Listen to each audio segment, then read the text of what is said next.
Okay, so this is about the first day of the 2011 Youth Convention fiasco. We loaded on the bus at Can't even approximately see you, so it's just 9 so o'clock. No, that's $900. Yeah, it was $900. Okay, and we had a good bus ride there. Me and Echo played a little headed game. We got 7 in a row, back and forth, so that we're pretty animal. Nash was sitting with Jared. And Keaton. No, but Keaton came halfway in between because he came from Bismarck. Man. He's from Mandan, but that's Bismarck. And then this is the interesting part. We stopped in Bismarck for McDonald's. Okay, McDonald's. So we ate all our stuff, and then our table was a complete mess when me and Echo were playing FIFA 07, good old FIFA 07. And Andrew, not Andrew, Jared, Keaton, and Nash were on the bus already, which will come back into play later in this segment. And Andrew Cox, he was nowhere to be found, and our table was a mess. So the lady asked us to clean up our stuff, and I'm pretty sure it was Andrew Cox. He said, "That's your job." Somebody with a nice little smart remark can just easily get the whole table in trouble for their little retort. Yes, so now we have to give the chaperone, but me and Echo are just refraining from those immature little buggers. I have to say. I think it was Mason personally. But we have to keep moving forward. Yeah, there are some who say it was Mason, but it could have been him. It couldn't have not. But it was either him or Andrew Cox, and Andrew Cox did have a bit of a guilt face when we first put the blame on him. Yes, and we were playing good old FIFA 07, so that verifies us for life. Echo and Shooter were clearly innocent of all possible crimes. They were surrounded by at least 6 people. Yeah. Okay, and onto that, the Jared, Nash, and Keaton being on the bus, the very first will come back and play later. Okay, so we drove to Fargo. It was a slow ride. Actually, it was a pretty good ride. I got the size iPods, and I was listening to Jared's beats. Restroom. And, oh yeah, we stopped at the restroom, and that could have been... In Jamestown. It's a very common place for theft. There were a few incidents of people not going to the bathroom. Yes. There was even a report of Mason handing out money to another black male. African American. It's not very common that an African American receives money from a white man, so it did raise suspicion of a bit of theft, possibly. Okay, and so... From an anonymous source. So after we were done with that, Avery complained that she was missing $20. Avery? Yes, Avery. No, it was Paige. Paige. Good catch there. Okay. Paige was pointing that she was missing $20. So our possible suspects for that are Nash, Keaton, and Jared, and Mason. So either of those could be... Because Paige left her money on the bus when she went to a common McDonald's. theme with all $20, these. yes. In all these things we go to, there's a common theme of Jared, Keaton, and Nash being on the bus. No, sir, please keep the comments to yourself. Your time to go. Your comments to yourself. Okay? It's my time to shine. So Jared, Keaton, and Nash are always on the bus. And then Mason. So Jared, Keaton, and Nash are always on the bus, and Mason is always nowhere to be found. Is he elusive, Mason? Yes, a bit elusive. And we were noticing a common 4 suspects, although Mason does have a bit of a guilt trip. We will get back to that later. Sheila, continue. Okay, so after that, I asked Josiah if I could use his iPod, and we were listening with Jared Gladback's beats, and with Josiah's iPod, and we were listening to good music, and we were listening to other music that was amazing. That was secular, but that cannot be mentioned in this Christian broadcast. So me and Echo were listening to the iPod all the way. We had a divider from our very own cameraman, A-Ware. Ha! And so we arrived in Fargo, and Echo take it from there. Mini soccer. Which part should we talk about? The thing, and then the mini soccer. Of course. When we first arrived, the red van and the white van had to stop for gas. So me and Judah pulled out a mini soccer and said, "Hey, let's get a kick around going."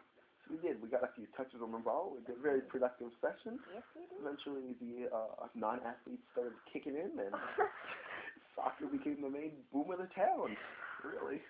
When the van came, we did get a few Colonel Sanders players in there. Yes, we did. They were playing physical smart, and as always, led to a healthy competition, which eventually ended when we got our room assignments. We'll take it from there. Maybe talk about Andrew Ware's audition into the room. Okay. So we come into I go and ask Jason, our chaperone, if we can have a room key, and he says, "Oh, Andrew, where are all these falling guitars that crawled up there to 229 already?" And I'm like, "What, Andrew, where? I thought it was only Derek, Echo, and me that are kids in this room." "Oh, no, he just transferred because he hates Andy Cox." That is not what he said. Vondell transferred. Vondell transferred me. Okay. Vondell transferred me over. Or at least keep your comments to yourself until Judah Negron is done. Thank you. Okay. Shut up. Okay. So A Ware is just slips in our room coincidentally. You guys should take it from there. Okay, take it from there. And as he slips in our room, he kindly calls out that he's taking a bed, which is directly violating strict conduct rules of last person there gets to sleep on the floor. Last person So listed. Judah kindly wrote him a note, put it on both beds, and we left to the older's room to have a little talk about. And Judah, what did we talk about there? I don't recall either. So we'll just skip that head. Wait, no. Oh yeah, I gave my iPod to Josiah. Yeah. I gave Josiah's iPod back to him, and then they said get out, so we ran out. Yes, we did. Headed on the youth convention where it was a very profitable session. It was a very godly session. Yes. We had a very good time. Okay. So after that session was like 4 hours every day, but we're just making it 4 minutes. 4 seconds. So let's go take from there. So after there, we stacked on the bus and head on over to Skateland, which is a great little resort if you want to rollerblade skate. Everybody left the bus, but there were a few occasions where Nash and Mason or did have the opportunity to exit the Skateland and head directly to the bus. Both of them were missing for at least 15 to 30 minutes in periods of time.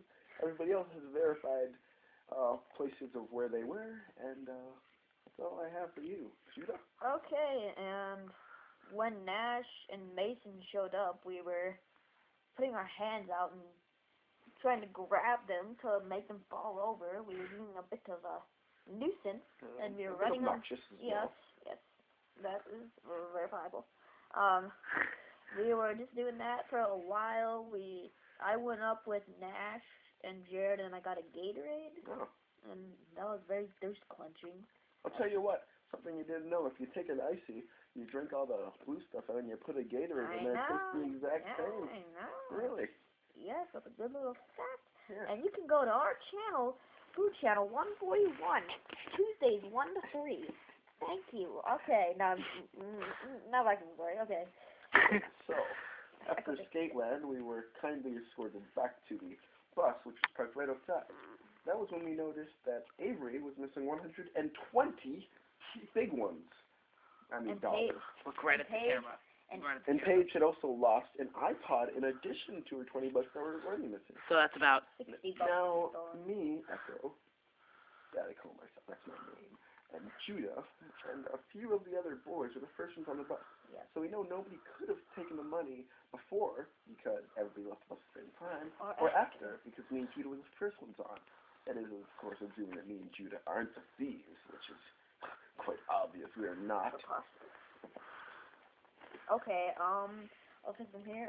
So we got on the bus, and things got a bit snippy for my liking. A bit chippy as well. Okay, yeah, chippy. Mason was messing around. So Ron wanted to talk to all of us, and Jared got back, and Nash were just laughing up a storm, and they were like, and me and Echo were just sitting in our seats quietly, being the nice minorities we are. And so when everyone's quieted down, Jared was still laughing, and so Avery just burst out, "Can you shut your mouth for once? We're trying to talk here." Wait, I don't know.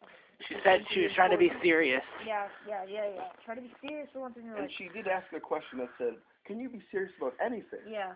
Which was rhetorical. Of course, Jared didn't take it that way, and he responded, "No." No. Then there was the girl with the blue hat. I do believe. Her name is Brooke. Brooke? Yeah. Oh, that's a nice name.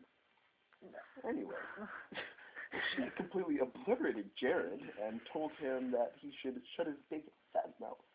Meanwhile, Paige was, what should I say, stating facts about how hard she can hit. She hit Isaiah right in the mouth. She did talk about previously hitting Isaiah in the mouth.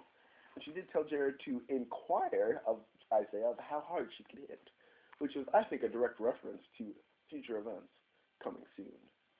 Judah? Yes. Okay. So after that, everyone just quieted down. We were a bit snippy. We were all fighting about everything. And Jared was just talking back. He's like, "Oh, $5, this is not much." And so he was just laughing about it. And everyone was just yelling. And then Mondes was like, "Okay, guys, let's quiet down." So let's quiet it down. And he told us that you still have a chance to turn this money in, or you will get something. And it got really quiet. And then it got really quiet. And Jared and Nash started talking again. And then Jared and Nash started talking again. And then we loaded off the bus. And from there, I called him in.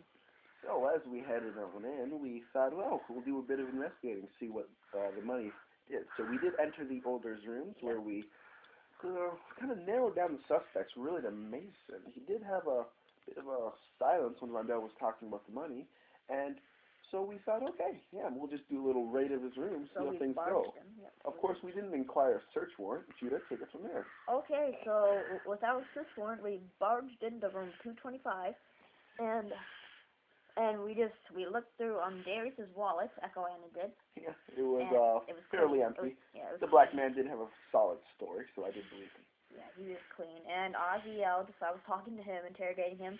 Puerto Rican talk. Ozzy yelled clean. And then Jordan and PK. Chase Tried to grab Mason. Mason just pulls away, takes his bag, and runs, and gets deep red. He says, "What is everything it's me?" And he runs into the bathroom with his stuff, locks the door, and we're just trying to get Mason, and then the alarm is just like, "You guys have to get out. You don't have a search warrant." Did he really say that? No, he didn't say that. But okay. That's what he was thinking. That's what he's thinking. Okay, so Echo from there. So, as we were kindly escorted out and told it was promptly time to return to our rooms because we did not have a search warrant, I, being the nice detective I am, decided to narrow down the suspects. Yes. And once again, it was confirmed that both of the crimes committed today could have either been Nash or Mason, both of which are troublemakers. Or Jared, I'll keep. And the files are classified. The files are classified, information coming soon. Tomorrow we do hope to wrap up this case. We still have to search Mason. Once we obtain a search warrant from Von Dizzle, hopefully, Yes. we can go back to raiding people. It's always fun to barge in the rooms, see the annoyed look on people's faces as they're questioned about certain events. Going in with tasers. Want to take it from here? Okay, so thank you for that news blank at 1 o'clock in the morning. It's your hour. Breaking news. Andrew Ware the thief has been interrogated as well. Oh yeah, and he was interrogated about changing his story and going to Texas and I lived in sweet Texas tea for 11 and years. Sweet tea and all that, and how his horns are moved above the fireplace and being and questioning our ages about how I've been studying detectives since I was 15 and Echo since he was 18, and he was just being a nuisance. So we did take him in for questioning. And, yes. We decided to release him just because he is from Texas. And he could have had 5 life sentences plus a firing squad, dog eating him, lethal injections, and other ones that we cannot explain to you that are too graphic for this television program.